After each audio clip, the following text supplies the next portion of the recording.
जय माता दी। नमस्कार दोस्तों, स्वागत है आप सभी का हमारे YouTube चैनल लक्ष्मी शर्मा की कहानियां पर। लक्ष्मी नारायण नमः। प्यारे भक्तगणों, आज शुक्रवार के दिन आप सभी श्रवण करेंगे वैभव लक्ष्मी की व्रत कथा। इसके साथ में ही सुनेंगे संतोषी माता की व्रत कथा, अन्नपूर्णा माता की व्रत कथा। प्यारे भक्तगणों, पहले आप सभी श्रवण करेंगे वैभव लक्ष्मी की व्रत कथा।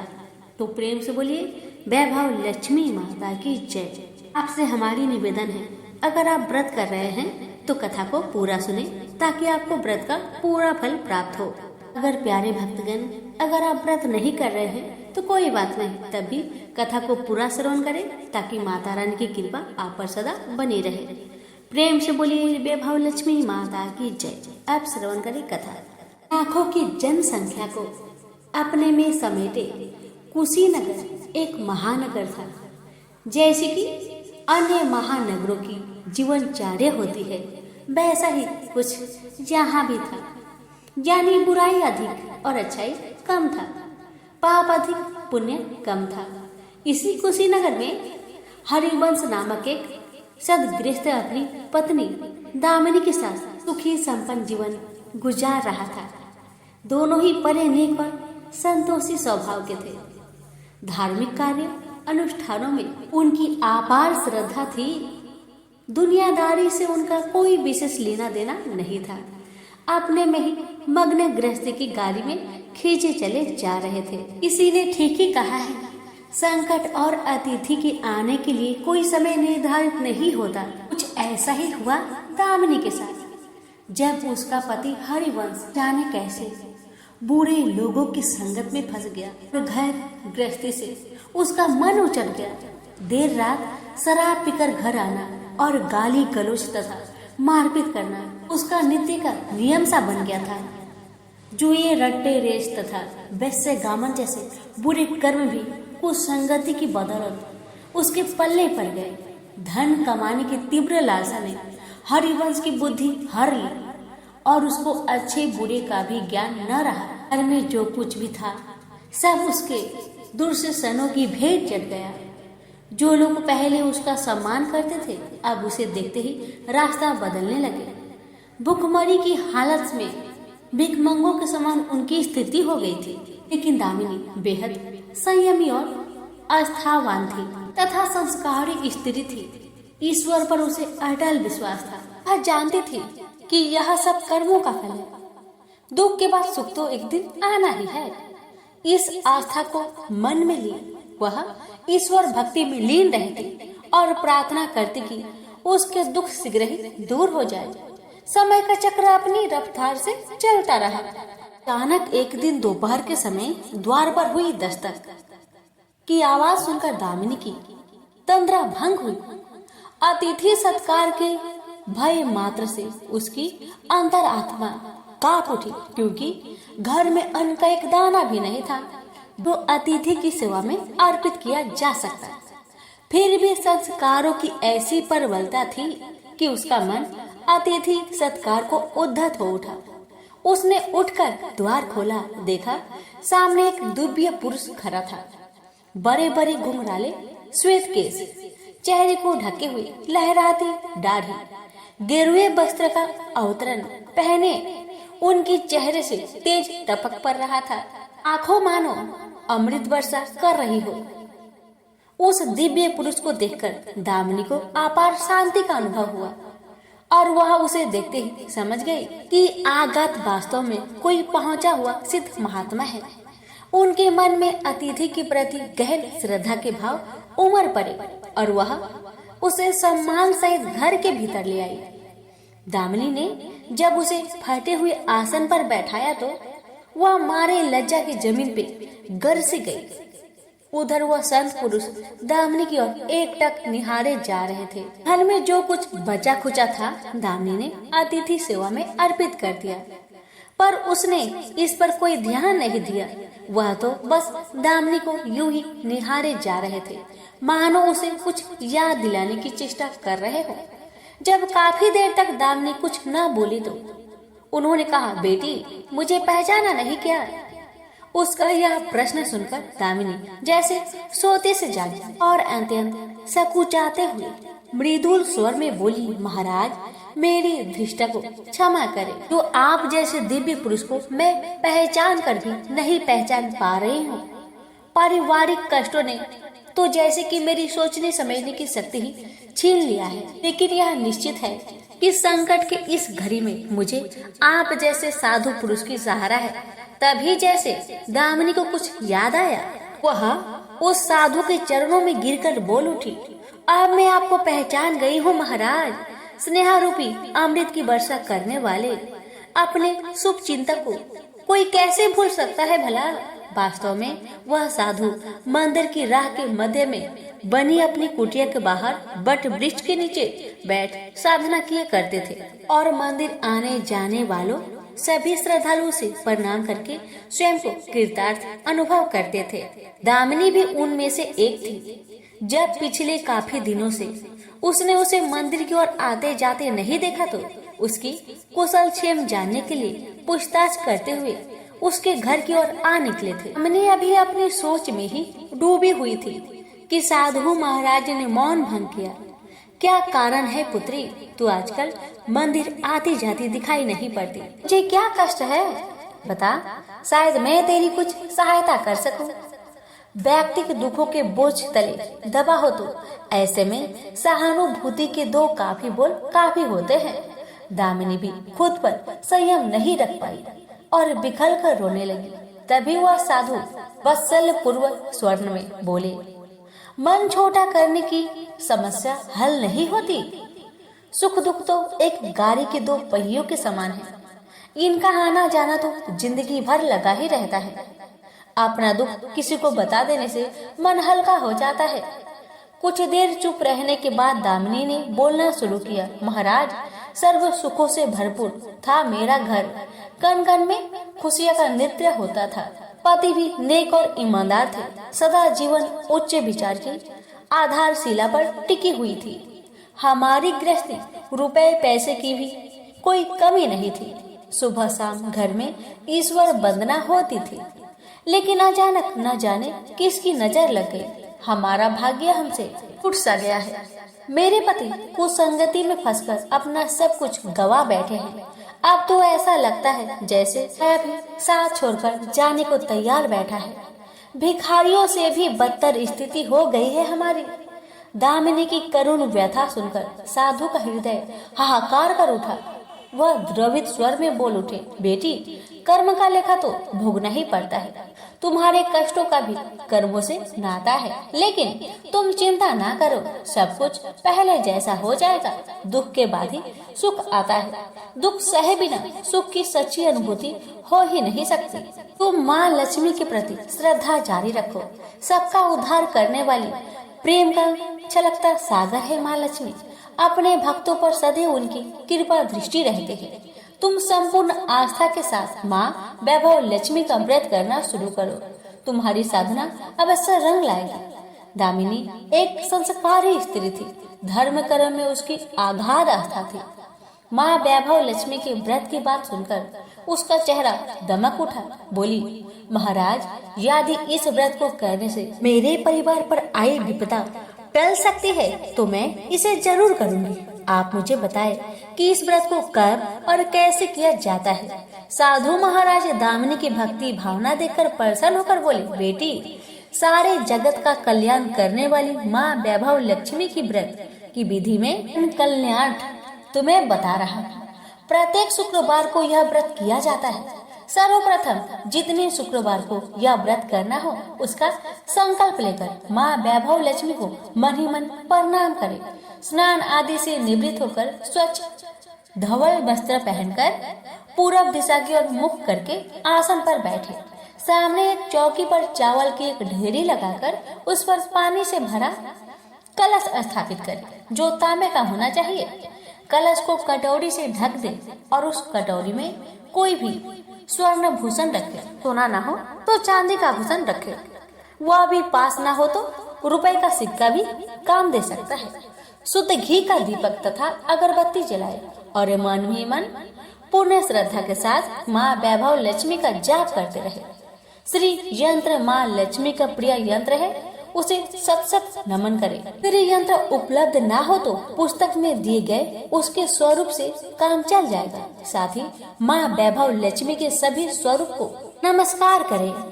कटोरी में रखे गहने या रुपए पर हल्दी, कुमकुम तथा अक्षत अर्पित करें। कोई भी मिष्ठान प्रसाद रूप में रखें। संभव ना हो पाए तो गुड़ या शक्कर से भी काम चला सकते हैं। फिर श्रद्धा पूर्वक माँ की आरती करें। 14 बार प्रेम सहित बोलिए, जय माँ वैभव लक्ष्मी। माँ वैभव लक्ष्मी मेरी मनोकामना पूरी करे, ऐसा संकल्प लेकर सच्चे मन से माँ से विनती करे। प्रसाद बांटे और स्वयं भी ग्रहण करे। दिन में एक बार स्वास्तिक भोजन करे। यदि संभव हो तो उपवास रखे। पूजा में रखा गहना या रुपया लाल कपड़े में लपेटकर सुरक्षित रखे। यह आगे आने वाले शुक्रवार को पूजा में काम आएगा। कलश में भरा जल तुलसी के पौधे को समर्पित करें तथा अक्षत पंछियों को आहार स्वरूप डालें। ऐसी शास्त्रोक्त विधि से व्रत करने वालों को शीघ्र फल मिलता है। साधु महाराज के मुख रविंद्र से यह वृत्तांत सुनकर दामिनी पुलकित हो उठी। उनके चरण स्पर्श कर उत्साहित स्वर में बोली, अब लगे हाथ उद्धापन की विधि भी बता दे महाराज, इसके बिना तो व्रत अधूरा ही रह जाएगा। अवश्य बेटी, कहकर साधु महाराज उद्धापन का विधि बताने लगे। चाहे जितने भी शुक्रवार प्राय 11 या 21 करने का संकल्प लिया हो, लेकिन मन में माँ वैभव लक्ष्मी के प्रति श्रद्धा तथा आस्था बराबर बनी रहनी चाहिए। जिस दिन अंतिम शुक्रवार का व्रत हो, उस दिन शास्त्रोक्त विधि से उद्यापन किया जाता है। अन्य शुक्रवारों की भांति ही इस दिन भी पूजन करें। हाँ, प्रसाद के रूप में खीर अवश्य रखें। पूजा के बाद नारियल फोड़कर 7 कुंवारी कन्याओं के चरण धोकर कुमकुम का तिलक लगाकर पूजन करें। उन्हें सामर्थ्य अनुसार दक्षिणा दे और माँ वैभव लक्ष्मी व्रत की पुस्तकें उपहार स्वरूप भेंट में दे। फिर प्रसाद के रूप में खीर वितरित करें। अब माँ वैभव लक्ष्मी के सभी स्वरूप को मन ही मन नमन करते हुए कहे, हे माँ, यदि मैंने शुद्ध तथा निर्मल हृदय से आपकी स्तुति करते हुए वैभव लक्ष्मी व्रत विधि विधान अनुसार पूर्ण किया हो तो मेरी मनोकामना सही पूर्ण करना। संतानहीनों को संतान देने वाली, दुखियों का दुख हरने वाली, अखंड सौभाग्य का वरदान देने वाली, कुंवारी कन्याओं को मन चाह वर दिलाने वाली माँ वैभव लक्ष्मी, आपकी महिमा अपरंपार है। अपने हर भक्त की विपत्तियां हरकर उन्हें सुख समृद्धि प्रदान करना। साधु महाराज से वैभव लक्ष्मी व्रत का शास्त्रोक्त ज्ञान प्राप्त करके दामिनी भाव विभोर हो उठी। उसे अपने भीतर एक अनोखे तथा अस्मित आत्मबल का संचार होता महसूस हुआ।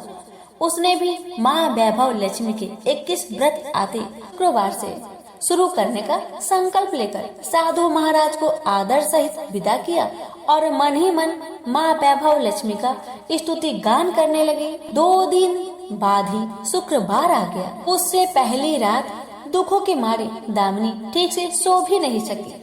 माँ वैभव लक्ष्मी के व्रत करने से उसकी समस्याओं का अंत हो जाएगा, यह सोचकर वह मुख अंधेरे ही उठ बैठी।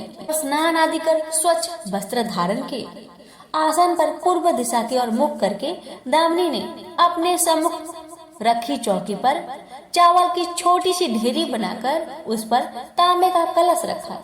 लेकिन जब स्वर्ण भूषण रखने की बात आई तो धर्म संकट में पड़ गई। सारे गहने पति के दुर्सनों की भेंट चढ़ चुके थे।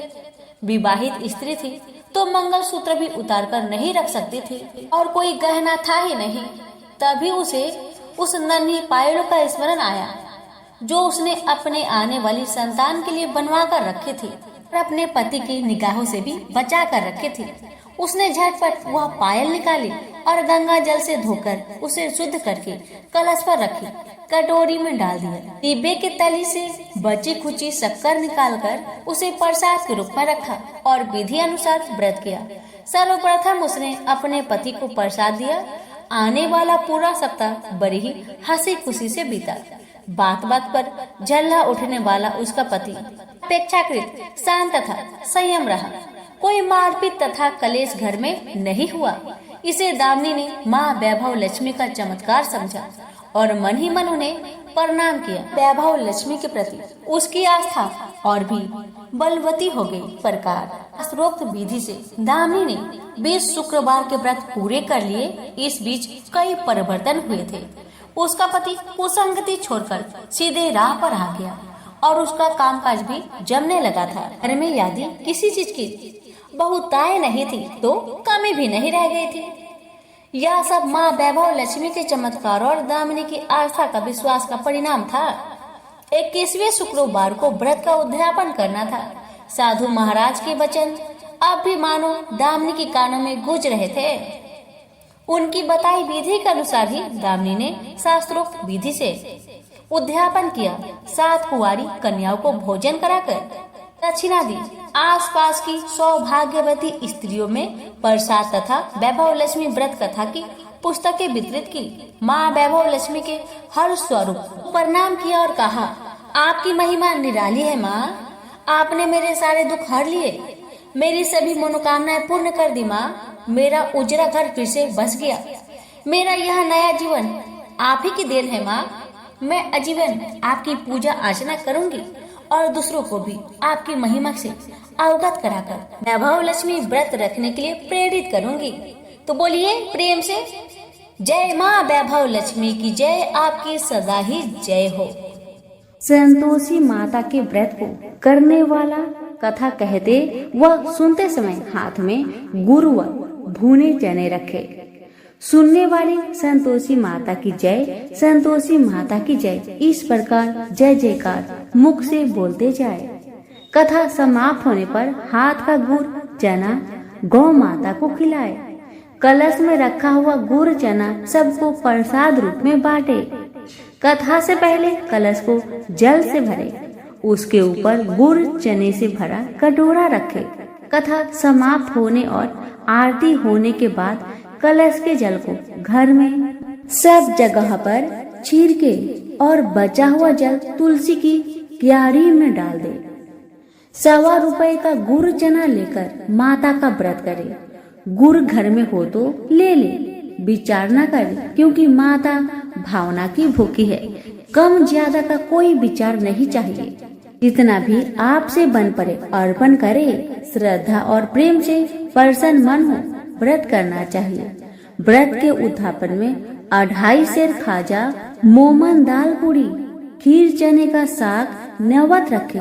घी का दीपक जला संतोषी माता की जय जयकार बोले।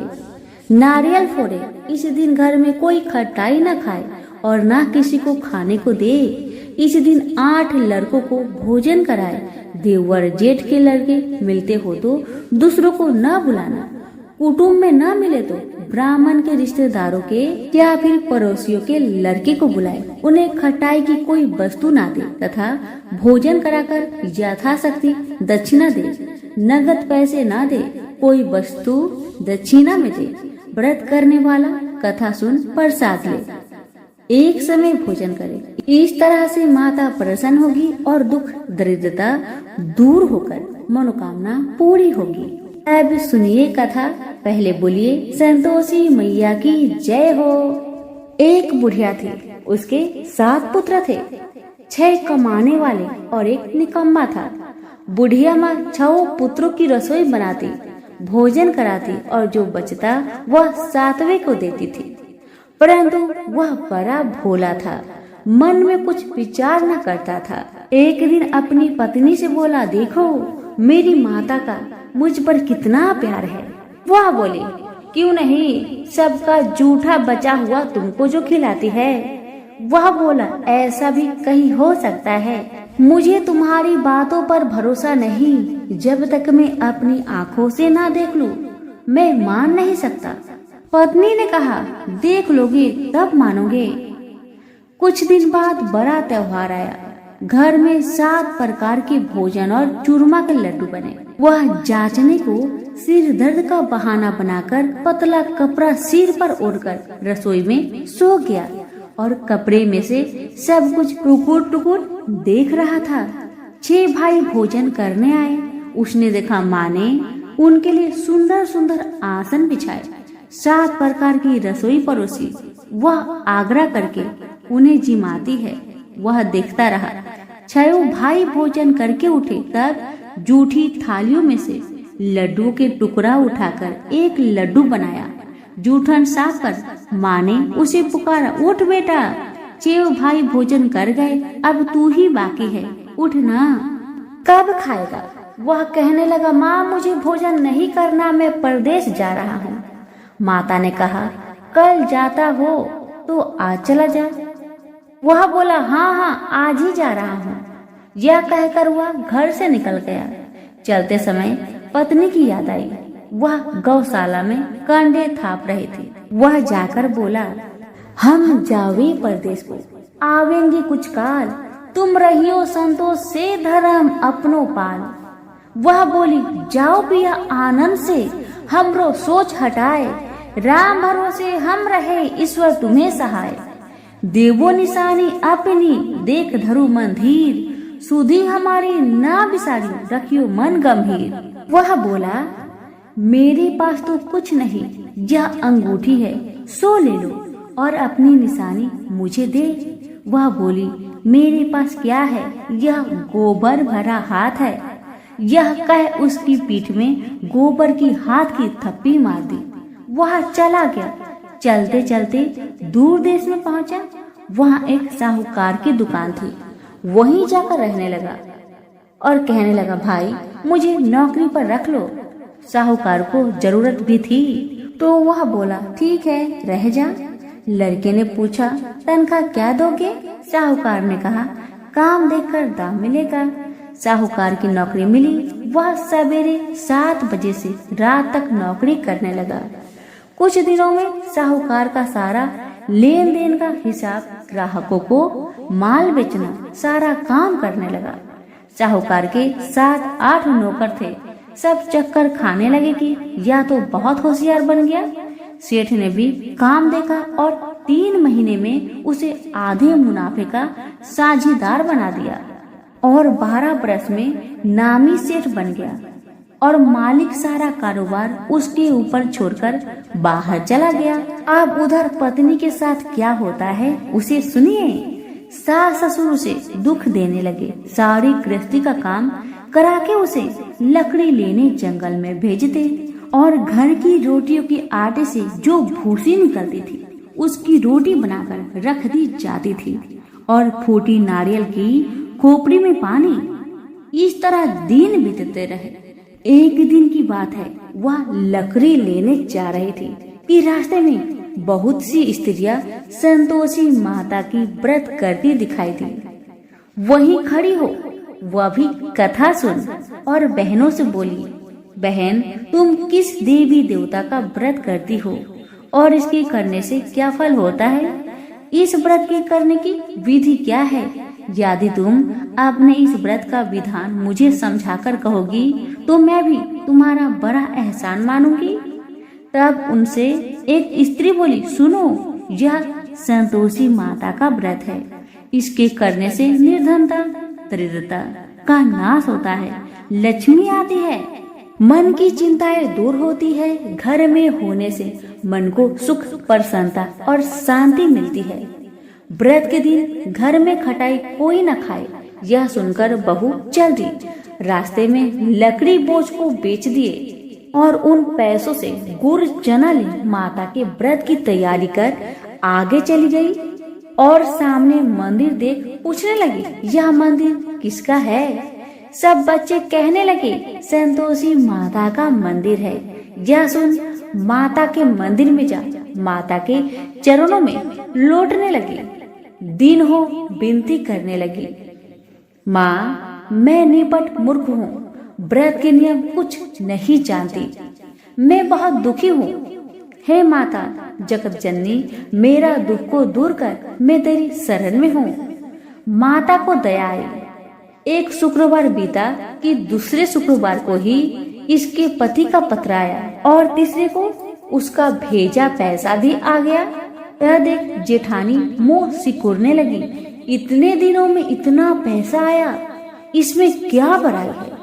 लड़के ताने देने लगे कि काकी बुलाने से भी नहीं बोलेगी। बेचारी सरलता से कहती, भैया पत्र आवे, रुपया आवे तो हम सबके लिए अच्छा है।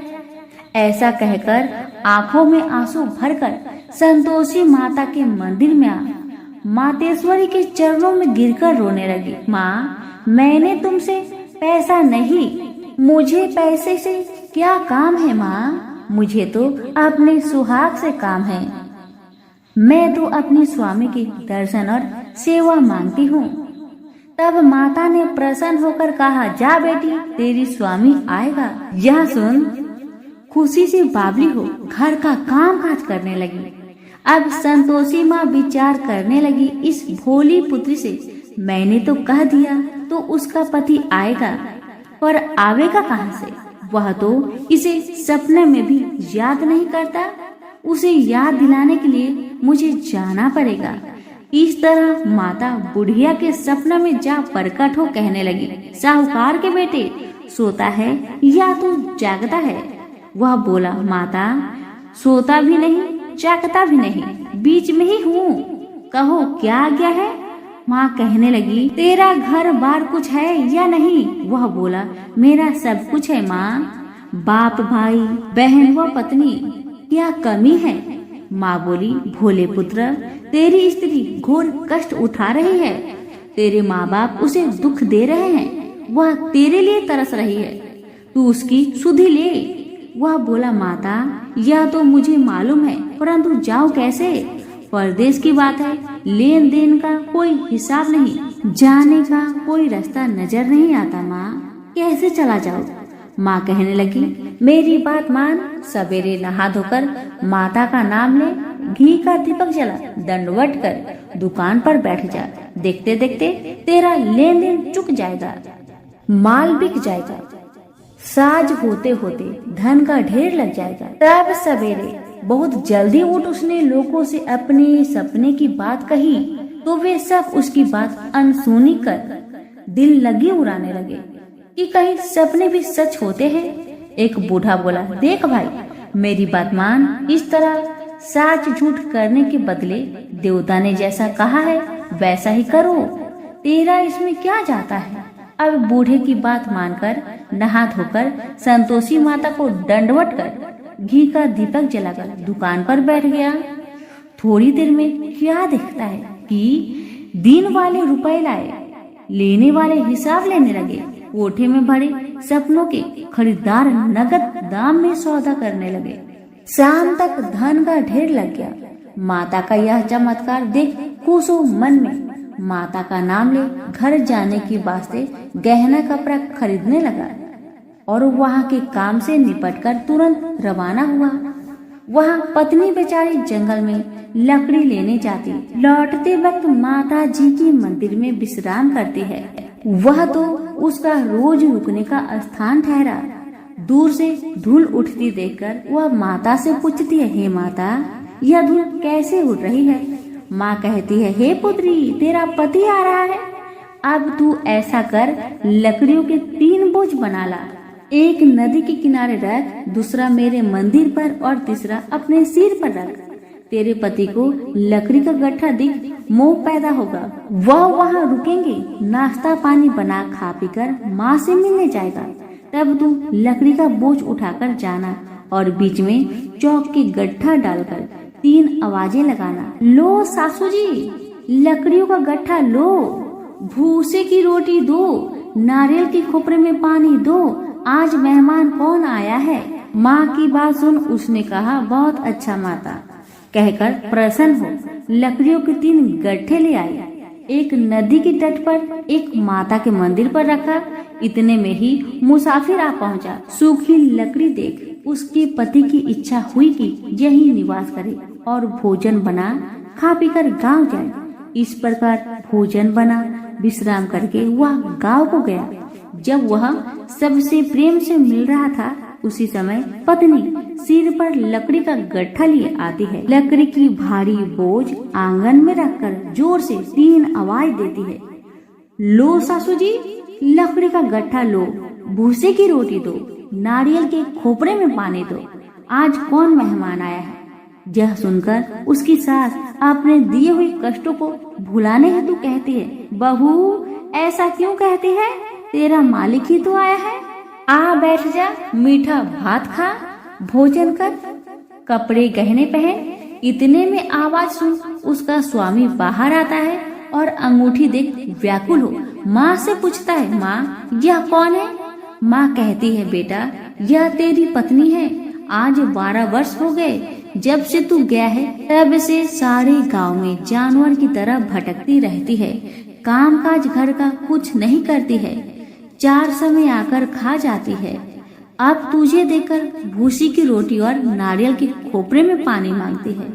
वह लज्जित हो बोला, ठीक है माँ, मैंने इसे भी देखा है और तुम्हें भी देखा है, अब मुझे दूसरे घर की ताली दे दो, उसमें रहूं। तब माँ बोली, ठीक है बेटा, तेरी मर्जी। इतना कहकर ताली का गुच्छा पटक दिया। उसने ताली लेकर दूसरे कमरे में जो तीसरी मंजिल के ऊपर था उसे खोलकर सारा सामान जमाया। एक दिन में ही वहाँ राजा के महल जैसा ठाट बाट बन गया था। अब क्या था, वो दोनों सुखपूर्वक रहने लगे। इतने में अगला शुक्रवार आया। बहू ने अपने पति से कहा कि मुझको माँ का उद्यापन की तैयारी करना है, और इतना कहकर तैयारी करने लगी। जेठ के लड़कों को भोजन के लिए कहने गई। उन्होंने मंजूर किया, परंतु पीछे जेठानी बच्चों को सिखाती है, देखो रे, भोजन के समय खटाई मांगना, जिससे उसका उद्यापन पूरा ना हो। लड़के जीवने आए, खीर पेट भर खाए, परंतु याद आते ही कहने लगे, हमें कुछ खटाई दो, खीर खाना हमें भाता नहीं, खीर देखकर तो हमें अरुचि होती है। बहू कहने लगी, खटाई किसी को नहीं दी जाएगी, यह तो संतोषी माता का प्रसाद है। लड़के उठ खड़े हुए और बोले, पैसे लाओ। भोली बहू कुछ जानती नहीं थी, सो उन्हें पैसे दे दिए। लड़के उसी समय उठ इमली लाकर खाने लगे। यह देखकर संतोषी माता बहू पर क्रोधित हुई। राजा के दूत उसके पति को पकड़ कर ले गए। जेठ जेठानी मन माने खोटे वचन कहने लगे। लूट लूट कर धन इकट्ठा कर लाया था, सो राजा के दूत उसको पकड़ कर ले गए। अब सब मालूम पड़ जाएगी जब जेल की मार खाएगा। बहू से वचन सहन नहीं हुए। वह रोती रोती माता के मंदिर में गई और बोली, हे माता, तुमने ये क्या किया, मुझे हंसाकर अब क्यों रुलाती हो माँ? तब माता बोली, पुत्री, तूने उद्यापन करके मेरा व्रत भंग किया, इतनी जल्दी सब बातें भुला दी।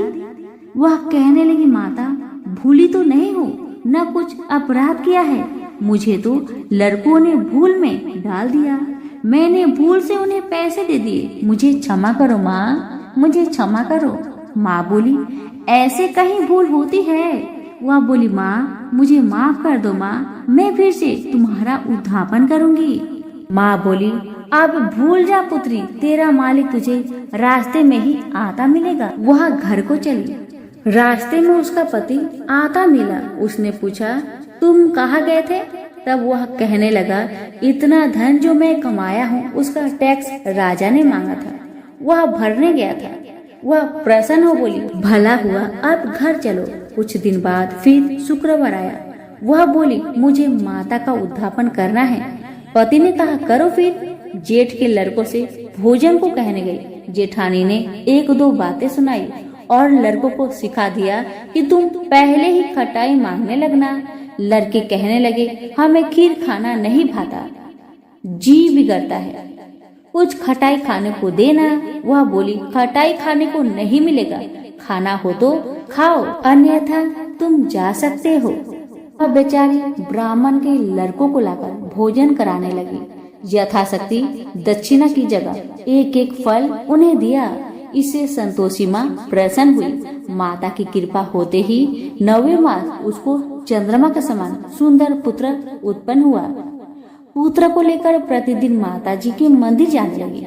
माँ ने सोचा कि वह रोज आती है, क्यों ना मैं इसके घर चलूं, इसका आसरा देखूं तो सही। यह विचार कर माता ने भयानक रूप बनाया। गुड़ और चने से सना मुख, ऊपर सूर्य के समान होठ, उस पर मक्खियां भिनभिना रही थी। दहलीज में पाँव रखते ही उसकी सास चिल्लाई, देखो रे, कोई चुड़ैल चली आ रही है, लड़कों इसे भगाओ नहीं तो किसी को खा जाएगी। लड़के डरने लगे और चिल्लाकर खिड़की बंद करने लगे। बहू रोशनदार से देख रही थी, पर संता से पागल होकर चिल्लाने लगी, आज मेरी माँ आई है, आज मेरी माँ मेरे घर को आई है। यह कहकर बच्चे को दूध पीने से हटाती है। इतने में सास का क्रोध फूट पड़ा, बोली, रांड, इसे देखकर कैसी उतावली हुई जो बच्चे को पटक दिया। इतने में माँ के प्रताप से जहाँ देखो वही लड़के ही लड़के नजर आने लगे। वह बोली, माँ जी, जिनका मैं व्रत करती हूँ यह तो वही संतोषी माता है। इतना कहा झट से सारे घर के किवाड़ खोल देती है। सबने माता के चरण पकड़ लिए और विनती कर कहने लगे, हे माता, हम मूर्ख हैं, हमें अज्ञानी हैं, पापी हैं, तुम्हारे व्रत की विधि हम नहीं जानते, तुम्हारे व्रत भंग कर हमने अपराध किया है माँ। हे माँ, आप हमारा अपराध क्षमा करो। उस प्रकार माता प्रसन्न हुई। माता ने बहू को जैसा फल दिया वैसा माता सबको दे। जो पढ़े उनका मनोरथ पूर्ण हो, जो सुने उनका भी मनोरथ पूर्ण हो। तो प्रेम से बोलिए, संतोषी माता की जय हो। एक समय की बात है, काशी निवासी धनंजय की पत्नी का नाम सुलक्षणा था। उसे अन्य सब सुख प्राप्त थे, केवल निर्धनता ही उसके दुख का कारण था। यह दुख उसे हर समय सताता था। एक दिन सुलक्षणा पति से बोली, स्वामी, आप कुछ उद्यम करो तो काम चले, इस प्रकार कब तक काम चलेगा। सुलक्षणा की बात धनंजय के मन में बैठ गया और वह उसी दिन विश्वनाथ शंकर जी को प्रसन्न करने के लिए बैठ गया और कहने लगा, हे देवाधिदेव विश्वेश्वर, मुझे पूजा पाठ कुछ नहीं आता, केवल आपके भरोसे बैठा हूँ। इतनी विनती करके वह 2-3 दिन भूखा प्यासा बैठा रहा। यह देखकर भगवान शंकर ने उसके कान में अन्नपूर्णा अन्नपूर्णा अन्नपूर्णा इस प्रकार 3 बार कहा। यह कौन क्या कह गया? इसी सोच में धनंजय पड़ गया कि मंदिर से आते जाते ब्राह्मण को देखकर पूछने लगा, पंडित जी, अन्नपूर्णा कौन है? ब्राह्मणों ने कहा, तू अन्न छोड़कर बैठा है, सो तुझे अन्न की ही बात सूझती है, जा घर जाकर अन्न ग्रहण कर। धनंजय घर गया, स्त्री से सारी बात कही। वह बोली, नाथ, आप चिंता ना करें, स्वयं शंकर जी ने यह मंत्र आपको दिया है, वे स्वयं ही खुलासा करेंगे, आप फिर जाकर उनकी आराधना करें। धनंजय फिर जैसा का तैसा पूजा में बैठ गया। रात्रि में शंकर जी ने आज्ञा दी, कहा, तू पूर्व दिशा में चला जा, वह अन्नपूर्णा का नाम जपता जाता और रास्ते में फल खाता, झरनों का पानी पीता जाता। इसी प्रकार कितने ही दिनों तक चलता गया। वहां उसे चांदी सी चमकती वन की शोभा दिखने में आई। सुंदर सरोवर दिखने में या उसके किनारे कितनी अप्सराएं झुंड बनाए बैठी थी और सब माँ अन्नपूर्णा इस प्रकार बार बार कहती थी। यह अगहन मास की उजेली रात्रि थी और आज से ही व्रत का ये आरंभ था। जिस शब्द की खोज करके वह निकला था वह उसे वहां सुनने को मिला। धनंजय ने उनके पास जाकर पूछा, हे देवियों, आप यह क्या कर रही हो? उन सब ने कहा, हम सब माँ अन्नपूर्णा का व्रत करते हैं। व्रत करने से क्या होता है?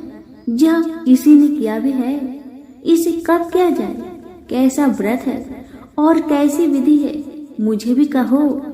वे कहने लगे, इस व्रत को सब कोई कर सकता है। 21 दिन तक के लिए 21 गांठ का सूत लेना चाहिए।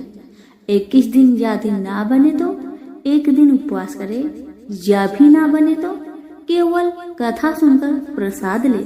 निराहार रहकर कथा कहे, कथा सुनने वाला कोई ना मिले तो पीपल के पत्तों को रख, सुपारी या घृत कुमारी वृक्ष को सामने कर दीपक को साक्षी कर सूर्य, गाय, तुलसी या महादेव को बिना कथा सुनाए मुख में दाना न डाले। यदि भूल से कुछ पड़ जाए तो एक दिवस फिर उपवास करे। व्रत के दिन क्रोध न करे और झूठ न बोले। धनंजय बोला, इस व्रत के करने से क्या होगा? वे कहने लगी, इसके करने से अंधों को नेत्र मिले, लूलू को हाथ मिले, निर्धन के घर धन आए, बाझिन को संतान मिले, मूर्खों को विद्या आए। जो जिस कामना से व्रत करे माँ उसकी इच्छा पूरी करती है। वह कहने लगा, बहनों, मेरे भी धन नहीं है, विद्या नहीं है, कुछ भी तो नहीं है।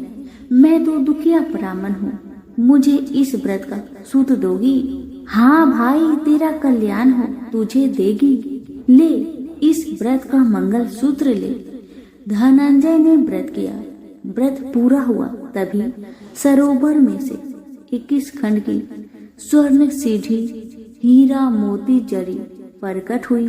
धनंजय जय अन्नपूर्णा अन्नपूर्णा कहता जाता था।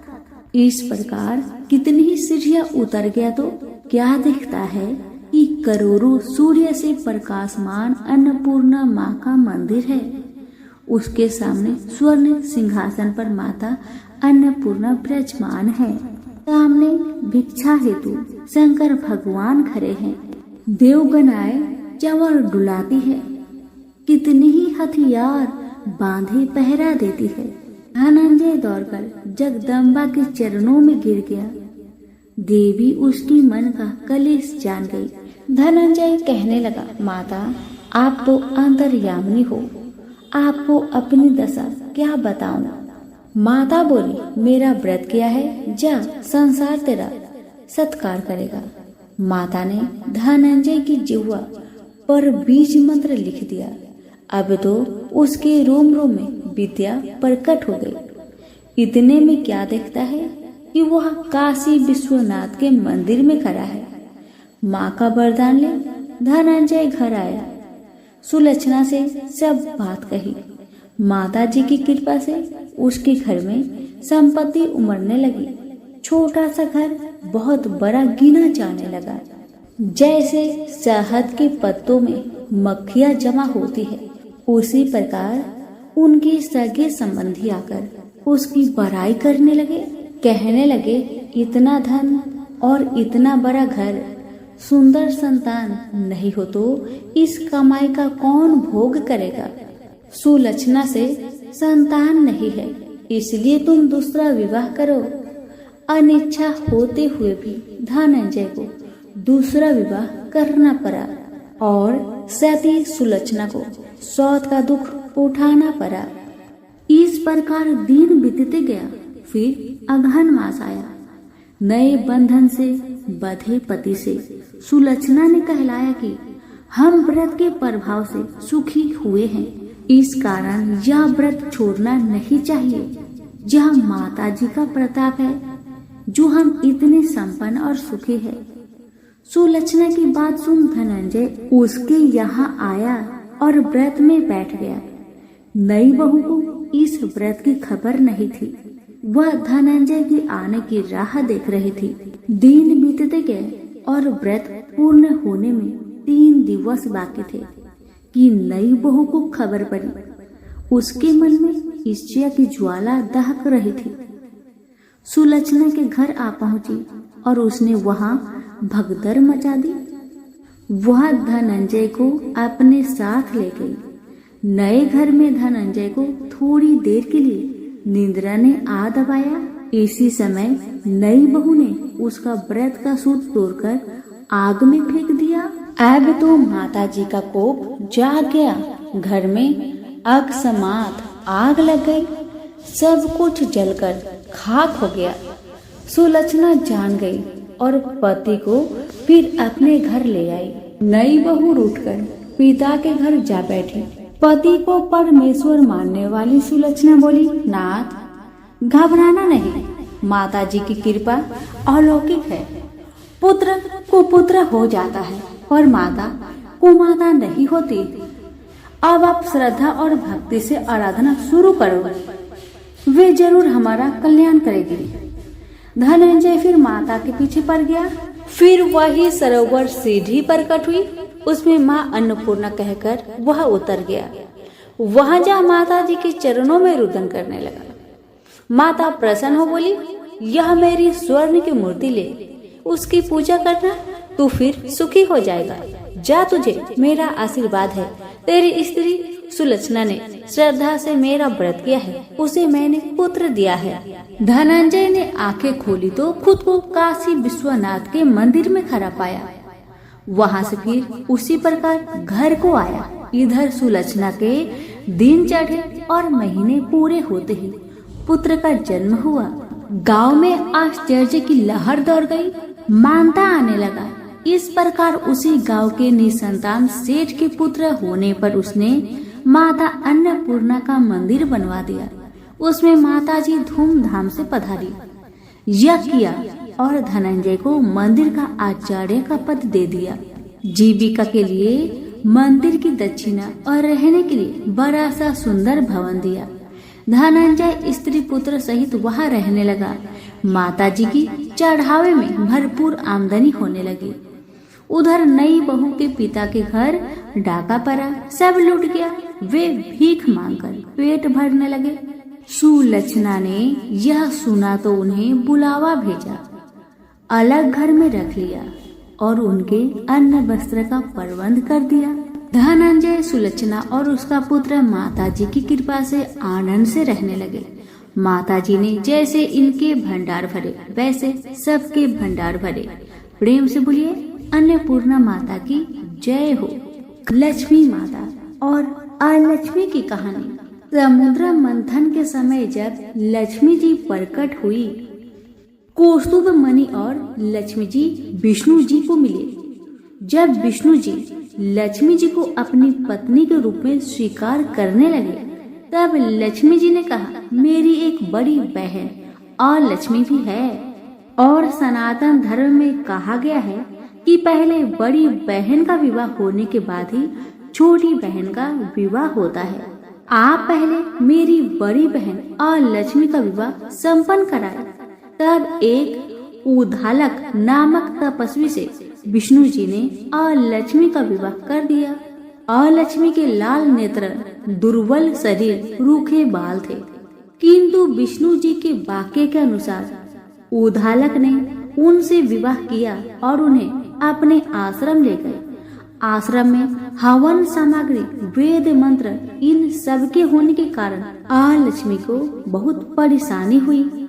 उसने कहा, यह स्थान मेरे रहने योग्य नहीं है, जहाँ यज्ञदान आदि अतिथियों का सत्कार और पति पत्नी प्रेम से रहे, मैं वहाँ नहीं रह सकती। जहाँ दिन रात लड़ाई झगड़े हो, अतिथियों का सत्कार ना होता हो, मुझे ऐसा स्थान प्रिय है। तो उद्धालक और लक्ष्मी के साथ उनके लिए निवास स्थान ढूंढने के लिए निकले और उसको एक पीपल के वृक्ष के नीचे बैठा दिया। कहा कि जब तक मैं वापस ना लौटूं तब तक तुम यहीं पर रहना। जैसे ही कुछ समय बीत गया, लक्ष्मी वहीं बैठी रही, किंतु उद्धालक वापस नहीं आया। लक्ष्मी ने विलाप करना शुरू किया और उसका विलाप सुनकर लक्ष्मी जी ने विष्णु जी से कहा कि मेरी बहन किसी परेशानी में है, उसके रुदन की आवाज आ रही है। तब विष्णु जी और लक्ष्मी जी लक्ष्मी के पास आए और विष्णु जी ने लक्ष्मी को कहा कि पीपल का वृक्ष भी मेरा ही रूप है, तुम इसी वृक्ष पर निवास करो। अब जो तुम्हारी नित्य पूजा करेगा, तुम उनकी सब मनोकामना को पूर्ण करो। तभी से लक्ष्मी का निवास स्थान पीपल के वृक्ष पर है। विष्णु जी का स्वरूप होने के कारण और लक्ष्मी जी की बड़ी बहन का निवास स्थल होने के कारण पीपल का वृक्ष हमारे लिए पूजनीय है। प्रेम से बोलिए लक्ष्मी नारायण की जय हो।